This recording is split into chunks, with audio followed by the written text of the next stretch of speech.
Bismillahirrahmanirrahim. Assalamualaikum warahmatullahi wabarakatuh. Perkenalkan, nama saya Iswan Mujarti dengan NIM 2110100326.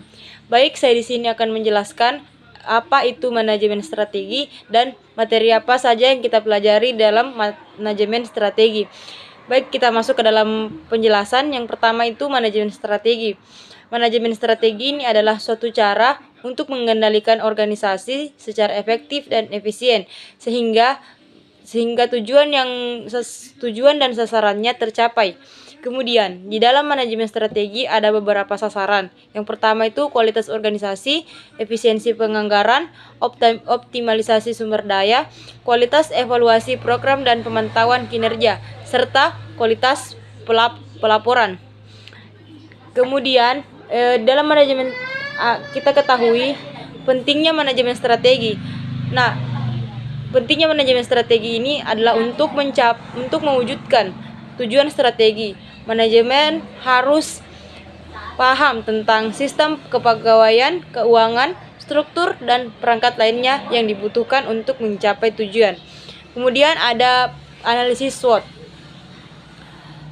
Kemudian ada 4 prinsip manajemen strategi pada sektor publik. Yang pertama itu perhatian pada jangka panjang. Yang kedua, pengintegrasian tujuan dan sasaran dalam hierarki yang jelas. Yang ketiga, kesadaran bahwa manajemen strategi membutuhkan kedisiplinan dan komitmen untuk dilaksanakan dan tidak self-implementing. Kemudian yang terakhir atau yang keempat, perspektif eksternal tidak diartikan sebagai adaptasi total terhadap lingkungan, tapi merupakan antisipasi terhadap perubahan lingkungan. Kemudian dalam birokrasi, manajemen strategi juga penting karena penilaian tentang kondisi organisasi saat ini dan mendatang serta kondisi lingkungan merupakan aspek penting dalam manajemen strategi.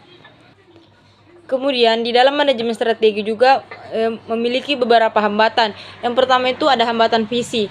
Dan yang kedua, hambatan orang. Hambatan visi ini tidak banyak orang dalam organisasi yang memahami atau mengerti strategi dari organisasi mereka. Berdasarkan survei, hanya sekitar 5% dari karyawan yang memahami strategi perusahaan mereka. Kemudian, hambatan orang. Hambatan orang ini, organisasi memiliki tujuan yang tidak terkait dengan strategi organisasi. Berdasarkan survei, hanya sekitar 25% dari manajer yang memiliki insentif terkait dengan strategi perusahaan mereka. Kemudian proses manajemen strategi. Nah, di dalam proses manajemen strategi ini ada 8 langkah dalam proses manajemennya. Yang pertama itu ada identifikasi misi dan sasaran organisasi. Kedua, analisa lingkungan luar. Ketiga, identifikasi peluang dan ancaman. Kemudian yang keempat, analisa lingkungan internal atau sumber daya organisasi. Yang kelima, identifikasi kekuatan dan kelemahan. Keenam, merumuskan strategi. 7, melaksanakan strategi, serta yang terakhir, evaluasi strategi. Nah, manajemen strategi juga memiliki manfaat. Yang pertama itu ada manfaat manajemen strategi berharga. Ketiga, keberadaannya mampu membantu para pembuat keputusan untuk dapat berpikir dan bertindak strategik. Kemudian yang kedua, berpengaruh dalam keberhasilan organisasi. Yang ketiga, membantu pimpinan dalam membuat keputusan dan tindakan yang penting. Kemudian yang terakhir, sebagai sasaran atau sarana untuk membantu mengelola sektor publik dan bukan merupakan tujuan dari sektor publik. Kemudian tujuan manajemen strategi sektor publik. Yang pertama itu untuk memenuhi kewajiban atau peran yang diamanahkan atau dimandatkan.